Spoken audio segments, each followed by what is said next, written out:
Yesu ashimwe inshuti mudukurikira kuri Farm Gospel. Amazina ni Eric Tuyambaze. Nishimiye kubana nawe muri uyu mwanya wo kumva ijambo ry'Imana, kumva icyo Uwiteka Imana aganira natwe mu gihe nk'iki ngiki. Aya ni amahirwe akomeye mu gihe nk'iki ngiki tugezemo, ubwo abantu batagishaka kumva ijambo ry'Imana, ariko umuntu ugifite umutima wo kumva yakurikira icyo umwuka w'Imana abwira amatorero arahirwa cyane. Nawe rero kuba waje hano kuri Farm Gospel, ahantu havugirwa ubutumwa bwiza gusa, ni nayo mpamvu nanjye mpakunda iyo bantumiye nza nihuse. Ndagushimiye rero nawe niba dusanzwe tubana, nishimiye kubana nawe muri uyu mwanya, ariko niba unaje bwa mbere kuri iyi channel ya Farm Gospel, ndagushishikariza kuzayigumaho kubera yuko nzi yuko nta kibi uzahakura, ahubwo uzahakura ibifitiye akamaro ubuzima bwo mu mwuka, uzahakura ibifitiye akamaro ubugingo bwawe. Uyu munsi ijambo Imana yamuhaye ngo tuganire ni ijambo ryitwa intambara yo mu mwuka. Iyo bavuze intambara abantu baratinya.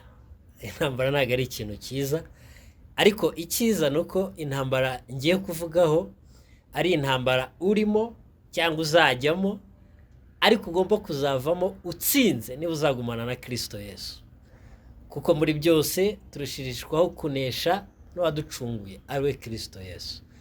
Ndashaka kuvuga ku ntambara iba hagati y'itorero ndetse na kiriya gihugu cy'umwijima, cyangwa se intambara iri hagati y'uwizera na Satani, dore ko ari abantu kubita abantu Satani ntabwo ari umuntu, ni ikinyamwuka.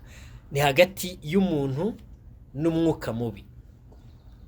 Reka dusome ijambo ry'Imana riri mu rwandiko Pawulo yandikiye Abefeso kugira ngo tuze kurushaho kumva iyi ntambara uko iteye. Ubundi ni icyigisho kigari umuntu yagakwiye gufata umwanya munini, ariko ndibwira ko Imana izaduha amahirwe yo kugira ngo tuzagaruke n'ikindi gihe tugende tuganira ibijyanye n'intambara y'umwuka. Hari abantu benshi bavuga ku ntambara y'umwuka, bakabivuga ari uko ngo bagiye kuzimu, ari uko hari amabanga ahambaye y'intambara Satani ateza kubera basobanukiwe. Ariko njye ibyo ngiye kuvuga si uko nagiye kuzimu, si uko nzi amagambo y'abadayimoni, no, ahubwo ngiye kuvuga nkurikije icyo ijambo ry'Imana ryigisha, nkurikije ukuri kw'ijambo ry'Imana. Reka dusome Abefeso ibice 6, turasoma duhereye ku murongo wa 10 tugeze ku murongo wa 13. Haranditse ngo ibisigaye mukomerere mu mwami no mu mbaraga z'ubushobozi bwe bwinshi. Mwambare intwaro zose z'Imana kugira ngo mubashe guhagarara mudatsinzwe n'uburiganya bwa Satani. Umva umurongo wa 12 ngo kuko tudakirana n'abafite amaraso n'umubiri, ahubwo dukirana n'abatware, n'abafite ubushobozi, n'abategeka iyi si y'umwijima n'imyuka mibi y'ahantu ho mu ijuru. Umurongo wa 13 katubwira ngo nuko rero mutware intwaro zose z'Imana kugira ngo mubashe gukomera ku munsi mubi, kandi murangije byose mubashe guhagarara mudatsinzwe n'uburiganya bwa Satani.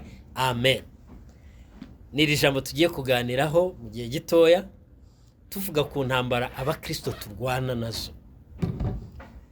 Ahari wavuga ngo intambara wumva ari ibintu ushobora kwirinda bigakunda mu buzima busanzwe. Mu buzima busanzwe umuntu ashobora kugerageza kureba uburyo yabaho, tuvuga ari nk'igihugu kikavuga giti kubera kugira ngo twirinde intambara, reka dukore gutya, reka tubigenze gutya. Ariko mu ntambara y'umwuka ho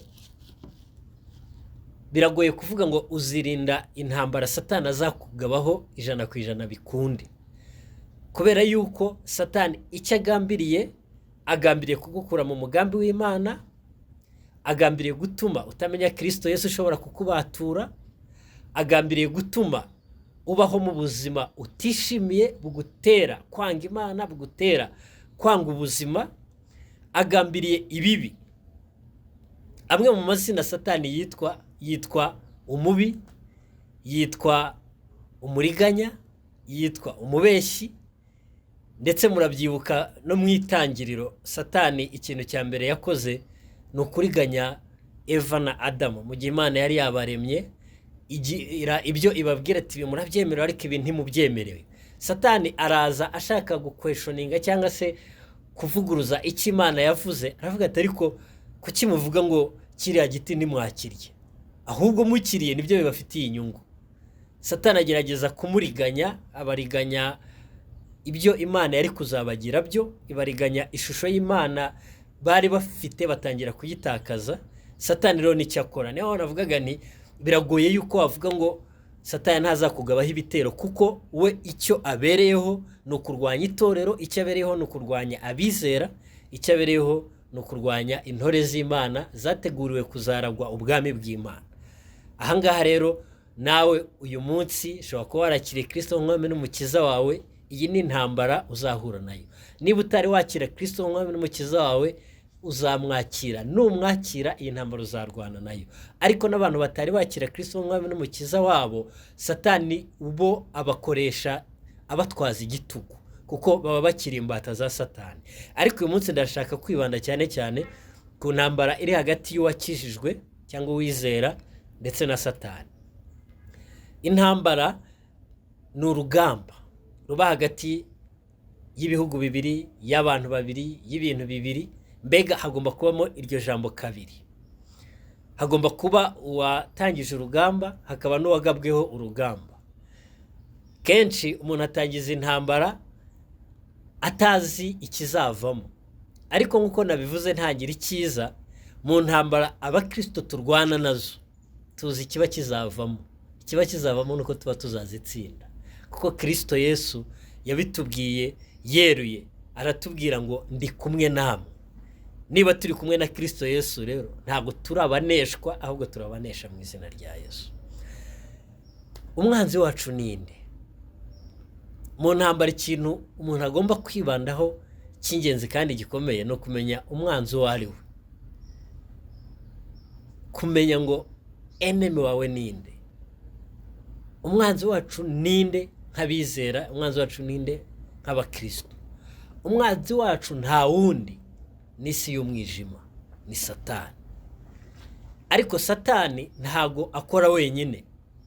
Satani agira abakozi, agira abo akoresha.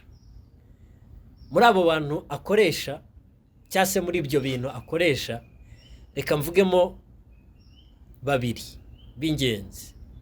Uwa mbere ni umuntu.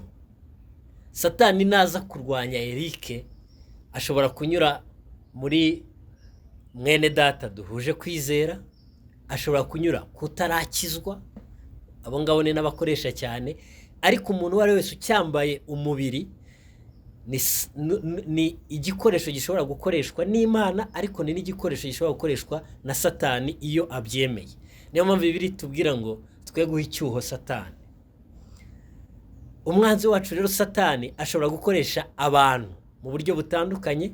Akazana umuntu akakubwira ijambo rikubabaza, akazana umuntu akakugambanira, akazana umuntu akakuroga, akazana umuntu akaguteza imyuka mibi, akazana umuntu akakwangisha abantu. Izo zose ni intambara duhura nazo, tuzaniwe n'abantu ariko banyuzwemo na Satani. Kirazira yuko umukristo abona abo bantu ngo abo ari bo yita abanzi be, kuko n'abari inshuti zawe bagukunda Satani ashobora kubanyuramo.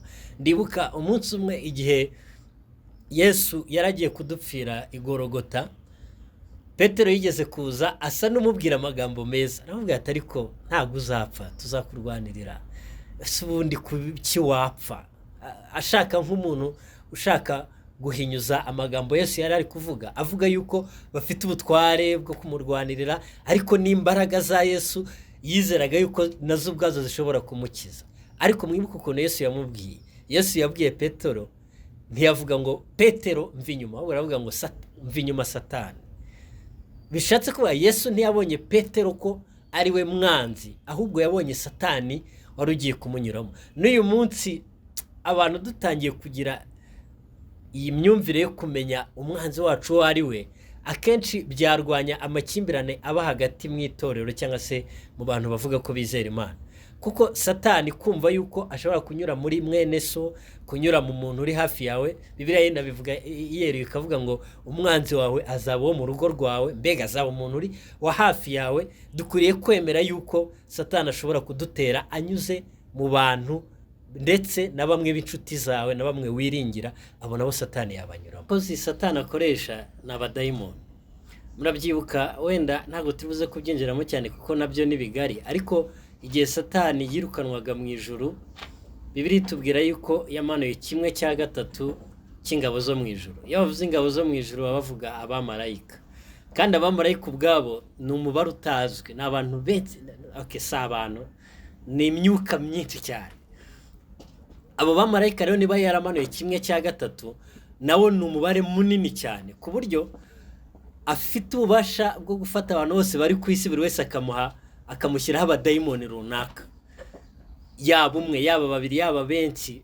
Buriya abantu ntabwo bagira abadayimoni bangana harashobora kugira abadayimoni benshi, ibyo na Yesu yarabivuze rwose, ibyo turabizi. Ariko uko baba bangana kose niwe yaba ari umwe yakujujubya, kuko ni ingabo mbi nyine, ni umwuka mubi Satani akoresha. Abadayimoni rero kenshi n'igihe biyambika imibiri y'abapfuye, rimwe na rimwe ukumva umuntu ari kuvuga ngo data yanteye, abantu bo mu muryango runaka ngo bamuteye. Akenshi ni abadayimoni baba biyambitse iyo mibiri yabo, barangiza bakaza gukoresha ibibi abantu bo ku isi, ndetse n'abarozi. Ibyo isi yabo barabizi cyane, barabikoresha. Nibyo tujya twumva ngo hari nko mu Rwanda tuza amazina babyita ibitega, ibyo bita abazimu. Izo zose ni ingabo z'umwanzi, ariko zitwa amazina atandukanye, ariko ni abadayimoni. Izo ngabo rero Satani akoresha zose azikoresha kugira ngo zikore bya bindi navuze mbere, byo kugukura mu mugambi w'Imana, byo gutuma utamenya Imana, byo gutuma ugwa, byo gutuma ujya mu byaha, byo gutuma ukora ibibi byose bitandukanye, uteza ibyago kuri iyi si. Kuko intambara nyinshi turwana hano ku isi ziterwa na Satani, ziterwa n'ingabo ziwe. Ariko nubwo bimeze gutyo, natwe abizera hari ingabo ziturwanirira. Ingabo ziturwanirira za mbere ni abamarayika. Yesu yigeze abivuga, ari kuvuga ku bana bato, aravuga ati ntimusuzugura aba bana bato, kuko marayika wabo areba mu maso y'Imana. Mbega natwe turi hano ku isi, nubwo tutabonesha amaso kuko ni umwuka nyine, ariko hari abamarayika baturwanirira, hari abamarayika baturinda. Nko mu ntambara z'Abisirayeli uzabibona yuko hari n'igihe marayika yamanukaga bakaza kwirwanirira. Ngira ngo murabyibuka mu gitabo cya Yosuwa, igihe Yosuwa yabonaga umuntu ukomeye umuhagaze imbere, akabaza ati ariko uri uwo mu bacu cyangwa uri uwo mu babisha bacu? Avuga ati no, ntabwo ndi uwo mu banyu, sindi n'uwo mu babisha banyu, ahubwo nje nonaha kubera umugaba ingabo z'Uwiteka. So ntabwo twe turwana twenyine, hari abamarayika, hari imbaraga zo mu ijuru zirwanirira abizera. Niyo mpamvu tudakwiriye gutinya, kuko uri kumwe natwe aruta uri mu bisi. Ni nayo mpamvu nababwiye nti nubwo iyi ntambara tuyijyamo, nubwo iyi ntambara Satani yayidushoramo, turi abatsinzi no kurushaho. We are more than conquerors. Hallelujah. Ikindi kiturwanirira gikomeye rero, nubwo n'abamarayika nabo birumvikana barakomeye ndetse bari no hejuru y'abantu, abanyamasengesho. Abanyamasengesho buriya nabo bari mu bantu barwanirira bizera. Buriya nujya gusenga, ugasenga uvuga ngo Mana urinde umuryango wanjye, Mana urinde itorero, Mana urinde igihugu, ari amagambo uvuga wicaye ku buriri cyangwa uri muri salo cyangwa uri hehe, ntago arangirira hariya. Hari icyo akora mu isi y'umwuka, ndetse arwanya n'imbaraga z'umubi mu buryo bukomeye cyane. Niyo mpamvu muri iki gihe ndi gushishikariza abantu kongera kuzajya basengera bera. Iyo usomye inzandiko Pawulo yajyaga yandika, nawe ajya abwira abantu ati musengera bera bose. Iyo uri gusenga ugasenga uvuga ngo Mana ugire neza Eric, Mana urinde Kagenza, Mana urinde Didier, Mana ukore abantu bose batandukanye, inshuti zawe wazishyiramo, urinde mama, urinde mukuru wanjye, urinde murumuna wanjye. biriya bintu ubukora urabikora ukumva ni amagambo yoroshye, ariko mu isi y'umwuka akora ikintu, yirukana abadayimoni. Hari umuririmbyi yigeze aririmba aravuga ngo izina rya Yesu iyo turivuze turi mu butware ngo rinesha ibihome by'abadayimoni. Niyo mpamvu rero abanyamasengesho nabo ni intwari z'Imana, ni intwaro kandi nanone zibasha gutuma dutsinda, kuko isengesho ribasha gukora ibikomeye. Reka nse nkuvuga ku nshingano umukristo aba afite, uwizera muri iyi ntambara. Niba Eric tuvuge wenda umuntu uri kungabaho ibitero, wenda tuvuge ni umurozi runaka utuye ahantu, wenda mvuge utuye mu majyaruguru, utuye mu majyepfo, aho ariho hose haba abantu babi. Njyewe icyo mpamagariwe gukora si ukujya kurwanya uwo murozi. Iyo siyo ntambara ngo njye kuvuga ngo ndajya kumutera amabuye, ngo njye kuvuga ngo ndajya kumurega ku bantu bamwirukane. Wenda niyo byakorwa mu gihe byagaragariye publique, ariko nabwo ntago ari inshingano y'umukristo kujya kurwana akoresheje umubiri. Nubwo byagakozwe n'abandi, cyane cyane nk'abayobozi baho hantu babona ko umuntu ateye wenda ibibazo muri quartier runaka bakaba bamwirukana, ariko umurokore ntagakwiriye kujya mu ntambara zo kuvuga ngo ndajya guhururiza abantu baze birukane runaka, baze barwa, cyangwa se no mu nzu y'Imana tuvuge nda uri umuririmbyi uririmbana n'umuntu, hari umuntu ukuvuga, niba uwo muntu akuvugaho amagambo wenda atari nayo, ntago ari ngombwa kuvuga ngo nanjye reka njye kumurwanya, njye kumuvugaho andi magambo. Icyo gihe uba watsinzwe. Ariko mu bakristo hari icyo Bibiliya itubwira dukwiriye gukora. Ni nabyo twasomye mu ijambo ry'Imana mu Befeso ibice 6 umurongo wa 10 kugeza ku wa 13. Ariko cyane cyane iyo ukomeje ukageza muri 20 niho bavuga ku ntwaro dukwiriye gukoresha, ari nazo n'uyu munsi numva nabwira unkurikira kugira ngo arebe niba koko azifite. Niba uzifite izo zirahagije, ibindi ubyihorere. Intwaro ya mbere ni intwaro 7, ngiye kuzivuga nihuse.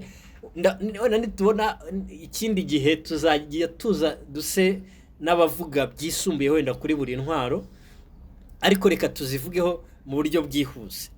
Intwaro ya mbere ni intwaro yitwa ukuri. Bibiliya iratubwira ngo dukenyere ukuri mu bintu byose. Iyo wajyaga kubona ukabona abantu bahagurukiye Paulo bakajya kumurega mu rukiko, uzajye ukurikira urebe uburyo Paulo yajyaga yisobanura imbere y'ababaga bamureze. Ikintu yakoreshaga ni ukuri, nta hantu na hamwe yashaka kuzanamo ikintu cy'ikinyoma.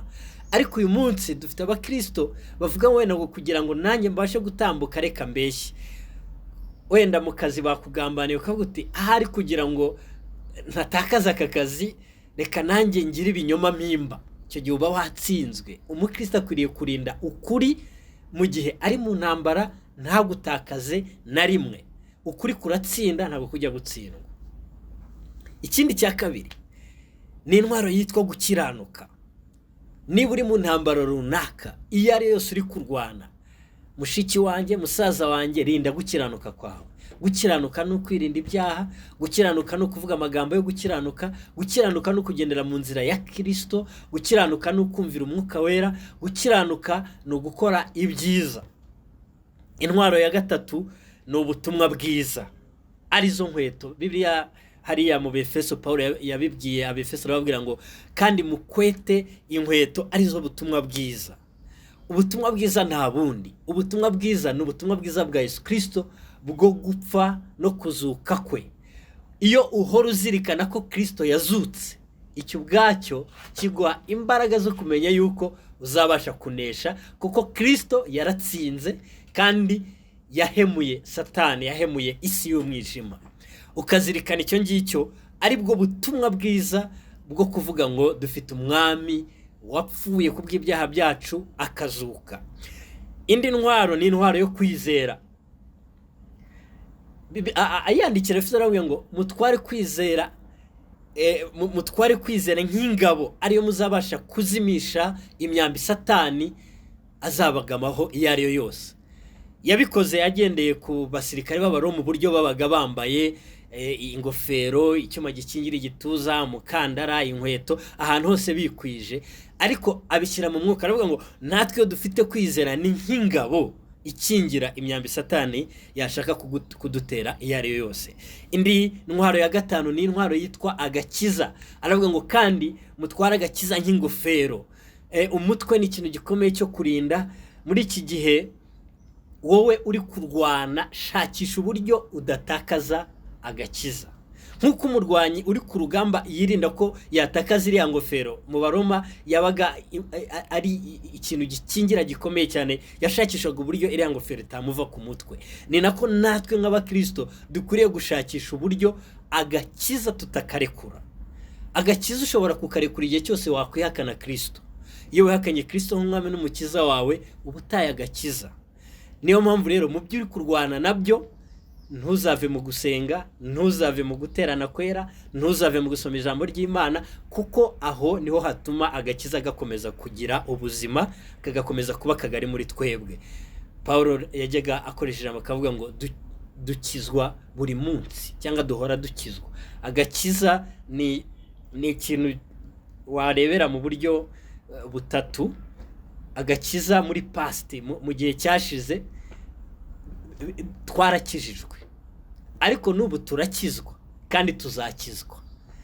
Kuvuga ngo kandi tuzakizwa nuko hari igihe tuzakizwa byose, igihe tuzaba turi mu bwami bw'Imana, turi guhabwa ingororano, kandi nibwo tuzaba tugeze mu gihe cyo kugira agakiza kuzuye. Ariko uyu munsi nubwo twakijijwe, hari ibyo tukirwana nabyo, turacyari mu ntambara y'ibyaha, turacyari no mu ntambara y'iyo si, ariko agakiza ni intwari ikomeye izatuma unesha muri uru rugamba. Inkota ya gatandatu ni ijambo ry'Imana, ariyo Bibiliya. Igihe Yosuwa yaganiraga n'Imana agiye gutangira kuyobora ubwoko bw'Imana, Imana yamubwiye ngo icyakora ukomere ushikame. Ariko amagambo yo muri iki gitabo, amagambo umukozi w'Imana Mose yakubwiye, ntugateshuke kuyahamisha akanwa kawe, kuko aribwo uzagira ihirwe mu nzira zawe zose. Udafite ijambo ry'Imana muri wowe, iyi ntambara izagutsinda. Nimwibuke mu gihe Yesu yaterwaga na Satani, Satani yagerageje kumubwira amagambo yo kumuriganya menshi, ariko sanga Yesu yuzuye ijambo ry'Imana. Satani akamubwira ati hagarara ku gasongero k'urusengero wikubita hasi, haranditse ngo Imana izategeka abamarayika bagusame. Yesu akamubwira ati ariko wibuke harananditse ngo ntukagerageze Uwiteka Imana yawe. Nta kindi tuzabasha kuneshesha Satani ni ijambo ry'Imana, ni Bibiliya. Mu bintu umukristo akwiriye gushyira imbere no gushaka kumenya ijambo ry'Imana. Niba uzi ijambo ry'Imana uzajya utsinda Satani. Inkota ya karindwi ni inkota yitwa gusenga. Paulo abwira Abefeso avuga ngo musengeshe umwuka iteka mu bihe byose byo gusenga. Yesu nawe yabivuzeho, aravuga ngo igihe kirageze ndetse kirasohoye ubwo abasenga data batazajya baza kumusengera kuri musozi nk'uko wa mugore yaganiraga nawe yamubwiraga, atahubwo abasenga basengere data mu kuri no mu mwuka, kuko abo ngabo aribo Imana ishaka yuko bayisenga. Mwene data, ngizi inshingano ufite mu rugamba urimo n'isi y'umwijima na Satani. Ugomba gutwara izi ntwaro uko ari 7. Izi ntwaro nuzigira zirahagije kugira ngo uneshe urugamba, kandi uzarunesha mu izina rya Yesu. Reka nsoza mvuge gatoya ku makosa twe dukora iyo turi mu rugamba. Iki cyigisho tugitegura twagiteguye mu buryo bwo kwigisha, mu buryo bwo gufata ijambo ry'Imana tugashaka kuri nononsora, nubwo wenda turi bukoresha iminota mikeya, ariko hari byinshi nahombye kuvuga ntanga n'amaverise ntatanze, ariko wenda ikindi gihe tuzatugenda tudevelopa buri kana kariko kose. Ariko reka nse nkuvuga gato ku makosa tugomba kwirinda nk'abizera bari kurwana intambara y'umwuka, ariyo ntambara bagabwaho na Satani. Ikosa rya mbere ni ukwirwanirira. Kwirwanirira kuko nabivuze, urugamba n'urw'Imana. Imana irakurwanirira. Reka wenda kugira ngo ngire ijambo nkoresha riri kubwire uburyo dukwiriye kureka Imana ikabiri turwanirira, dusome mu Ngoma za 2 ibice 20 umurongo wa 15. Umva ukuntu havuga. Umurongo wa 15 mu Ngoma za 2 haravuga ngo, aravuga ati nimwumve yemwe Bayuda mwese, namwe baturage b'i Yerusalemu, nawe mwami Yehoshafati, uku niko Uwiteka avuze, mwitinya kandi mwe gukurwa umutima n'izo ngabo nyinshi, kuko urugamba atari urwanyu ahubwo ari urw'Imana. Urugamba si urwawe n'urw'Imana, kuko Imana yaguhamagaye yiteguye kukurwanirira. Nimwibuke no mu gihe Abisirayeli bari batinye babonye abanyegiputa babari inyuma bari ku nyanja itukura, Mose yarababwiye ngo muceceke, mutuze, mutegereze agakiza k'Uwiteka Imana iri bubazanire. Ngo uyu munsi abanyegiputa mwabonye ngo ntago muzongera kubabona ukundi, ngo Uwiteka Imana ari bubarwanirire. Ndagira ngo nkubwire nanjye uyu munsi, wishaka kwirwanirira, Uwiteka azakurwanirira. Icyo ukwiriye gukora nizi ntwaro zirindwi ukwiriye kurinda ukazigira muri wowe. Ariko no mu ntambara z'Abisirayeli nk'ahangaha tubonye bari batewe, ikintu Abamowabu, icyo gihe n'Abamowabu bari bateye Abisirayeli. Ikintu Abisirayeli bakoze nucyumva uzatangara, ngo bafashe abaririmbyi babashyira imbere, abaririmbyi baragenda bararirimba. Imana ikintu yakoze, yaragiye ifata ingabo z'Abamowabu bo ubwabo basubiranamo, Abisirayeli ntibijyaba ngombwa ko banarwana. Ni nayo mpamvu naho byakenera ko umukristo yarwana agafata intwaro akajya ku rugamba akajya kurwana, ntakwiriye kugenda atari Imana yamubwiye. Muzajye mwibuka Dawidi kenshi iyo yajyaga kurwana yarabanza akabaza Imana ngo ntere cyangwa si intere. Ahangaha Abisirayeli batsinze batigeze barwana, kuko nusoma imirongo ikurikira uzabona yuko Abamowabu ubwabo basubiranyemo baricana, urugamba rurangira gutyo. Hari n'ahandi Imana yajyaga yoreza abamarayika bakazana urubura rukamera nk'amabuye, rukaza rugakubita abantu bagapfa bagashira, Imana ikabarwanirira. Ariko n'igihe Abisirayeli bajyaga bajya kurwana bo ubwabo bakajya ku rugamba, nabwo Imana yabahaga gutsinda, ikabaha amayeri, ikabaha uburyo urugamba barutwara bakabasha gutsinda. Ariko igihe cyose bajyagayo atari Imana yabohereje cyangwa bakagenda bitandukanyije n'Imana, baratsindwaga. Nawe ntuzagire urugamba wishoramo. Umukozi w'Imana Pawulo agiye gusoza urugendo rwe, niwe wandikiye Timoteyo aramubwira ngo kuko maze kumera nk'ibisukwe ku gicaniro, aramubwira ngo narwanye intambara nziza. Hari intambara abakristo tudakwiriye kurwana, dukwiriye kurwana intambara nziza. Aravuga ngo narwanye intambara yo kurinda ibyizerwa, ari nako twabonye mu ntwaro ukwiriye kujyana harimo intwaro yo kwizera. Hari intambara tudakwiriye kurwana, ari Imana iziturwanira kandi ikazinesha. Irindi kosa tukwiriye kwirinda ni ikosa ryo kwisuzugura. Nkuko nababwiye, muri uru rugamba turi kumwe n'ukomeye. Haleluya.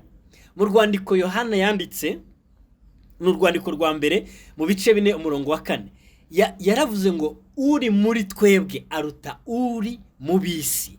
Icyo cyakombye gutuma utisuzugura. Nyirahangaha ndibuka umunsi umwe hari umuntu twigeze tujya gusengera, yari yatewe n'abadayimoni. Tugiye kumusengera, abadayimoni batangira kuvuga, bari kuvuga baravuga ngo turagira ngo tubabwire yuko ngo muramutse mutwirukanye muri uyu nguyu ngo twabica. Ibaze iyo abari umuntu w'umunyantege yari kuba ati abadayimoni baranyica. Ariko turi gusega twese tuvuga twibuka ijambo ry'uko Yesu Kristo yapfuye akagenda mu gihe yari yarazusaga ngo nahawe ubutware mu ijuru no mu isi. Yesu afite ubutware, ndetse afite ubutware bwo kunesha Satani, kandi murabizi yuko no mu maherezo Satani azaneshwa na Yesu. N'ubu rero kuko turi kumwe na Yesu ntabwo Satani yadutsinda. Ushobora kujya kwirukana abadayimoni ukumva barimo baragukanga, uzamenye ko kuko uri kumwe na Kristo Yesu uzabatsinda, ntabwo bazagutsinda. Icyo gihe umwana twaramusengeye arakira, baragenda kandi nta numwe wapfuye, nta n'uzapfa. Icyo kintu cyo kwisuzugura ni ikintu abakristo dukwiriye kwirinda cyane, abizera Imana. Irindi kosa ni ikintu kwitabaza imbaraga zindi zitari iz'Imana. Ushobora guhura n'abarozi bakakuroga, ushobora kugera mu ntambara zitandukanye, ariko ntuzigere ushakisha uburyo ushobora kujya gushaka izindi mbaraga zitari iz'Imana ngo ujye mu bapfumu. Imana yajyaga ibwira kenshi Abisirayeli ikababwira ngo ntimuzigere mujya mu bapfumu, ntimuzigere mujya kuraguza. N'ubu ngubu nibyo Imana ibwira itorero ry'uyu munsi. Hari ibintu bavuga ngo reka njye kugerageza hose ngo ntabwo uzirizera nirizarumba. Mu bintu byo muri iyi ntambara y'umwuka kirazira, niba ushaka ko Imana ikurwanirira, wijya gushaka abandi bakurwanirira mu buryo bw'indi myuka mibi. Ahubwo reka Imana ikurwanirire yo ubwayo. Ushobora kuzabisoma nko kubara bice 23:23, igihe Balamu yavugaga ngo ubu bwoko naburebye nsanga nta bupfumu burimo, nta kuraguza kububamo, n'ubwoko bwera. n'uyu munsi rero itorero n'ubwoko bwera ntago rikwiriye gufatanya imana n'ibindi bigirwamana. Gusenga ibigirwamana ni ikosa ribi. Niyo mpamvu rero mu makosa abakristo muri iki gihe bari gukora yo gushakisha hirya no hino, ntago dukwiriye kuyakora. Abo bakristo babikoraga babireke, ni Satani ushaka kubayobya. Irindi jambo nshaka kuvuga ry'ikosa nerekeza no ku musozo, ni ukugendera ku magambo abadayimoni bavuga nk'ukuri. Abadayimoni barabeshya. Hano ndabizi abantu turi kuvugana harimo na bamwe basengera abadayimoni, wenda bajya gusengera abantu batewe n'amadayimoni, cyangwa se nabo ubwabo bajya baterwa n'abadayimoni. Abadayimoni bazaza bagutera ubwoba, ariko amagambo bazavuga ntuzayafate nk'ukuri. Ndetse n'amagambo avuga, uretse ko hari ayo bashobora kuvuga akagufasha kumenya uburyo usengera umuntu, ariko ntukajye uyafata yose nk'ukuri, kuko Satani yitwa umunyabinyoma, ni umubeshyi, n'abakozi be bose ni abanyabinyoma, ni ababeshyi. Niba Satani yaragerageje Yesu akagerageza kumubeshya, wibwira ko we naza iwawe satazakubeshya? Niba yaramubwiraga ati Imana yangabiye ubwami, niwemera ukandamye ndaguha ubwami bwose, ugira ngo si yari kubumuha? Cyangwa se ubwami yari kumuha ubundi Imana itari yamuhaye n'ubuhese? Yesu Kristo kari mbega Satani arabeshya, agerageza rero niyo uri kurwana n'abadayimoni ntukajye ibyo bavuga, kuko abadayimoni baravuga, bavugira mu bantu. Ntabwo ukwiriye gufata ayo magambo bavuga ngo yafate nk'ukuri, kuko menshi aba yuzuyemo ibinyoma. Ikindi cya nyuma ni ugutinya umwanzi. Muri iyi ntambara navuze ko umwanzi ari Satani, nubwo akomeye.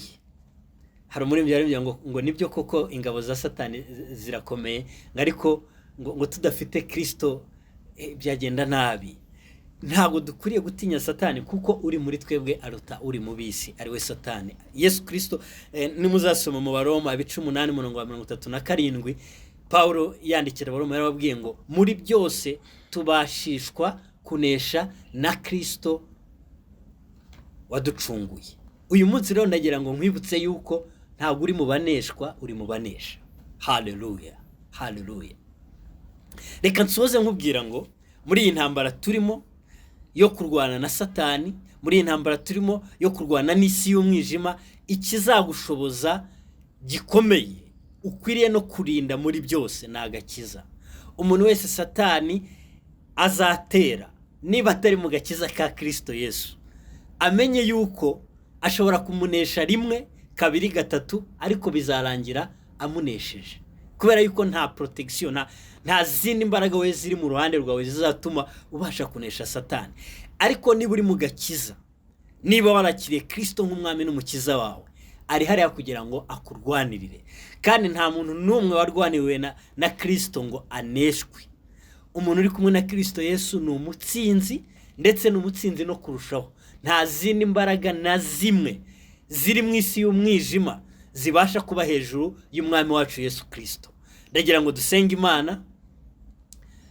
Imana tuyisaba kugira ngo wowe wankurikiraga cyangwa wowe uzankurikira no mu bindi bihe, Imana iguha imbaraga zo kurinda zino ntwaro zirindwi twavuze abakristo baneshesha Satani, kandi Imana izabigushoboza. Mana turagushimiye, ari impamvu wemeye ko tuganira n'aba bene data bari badukurikiye. Hari impamvu wemeye ko dusomera ijambo ry'Imana ryatubwiye ngo kuko tudakirana n'abafite inyama n'amaraso, ahubwo turwana n'imyuka y'ahantu mu kirere. Iyi myuka nubwo ikomeye, nubwo ari abamarayika baguye bafite ububasha bumwe na bumwe abantu badafite, ariko tumenye yuko mu gihe turi kumwe na Kristo Yesu natwe dufite ingabo ziturwanirira, kandi ngo turabatsinze no kurushaho. Nyemerera mwene data intambara yarwanaga yo mu mwuka umuye kugira ngo azayivemo amahoro, kandi umuye kugira ngo afate zino ntwaro azikomeze kugira ngo azabashe gutsinda. Ndasenga kugira ngo Mana ikomeye ushoboze mushiki wanjye wankurikiraga, mwene data uwo ari we wese wankurikiraga, abashe gutsinda urugamba arimo urwo ari rwo rwose, yaba ari urugamba yagabweho n'abadayimoni, yaba ari urugamba yagabweho n'abakozi ba Satani b'abantu batandukanye, yaba ari urugamba ari kurwana atewe na bene se. ibyo byose Mana umuha imbaraga zo kubinesha, azatsinde kandi azavemo amahoro. Turagushimiye yuko uzamushoboza kandi akabasha guhagarara adatsinzwe n'uburiganya bwa Satani. Izina ryawe rihabwa icyubahiro, ni mu izina rya Yesu Kristo tugusabye twizeye, amen, amen.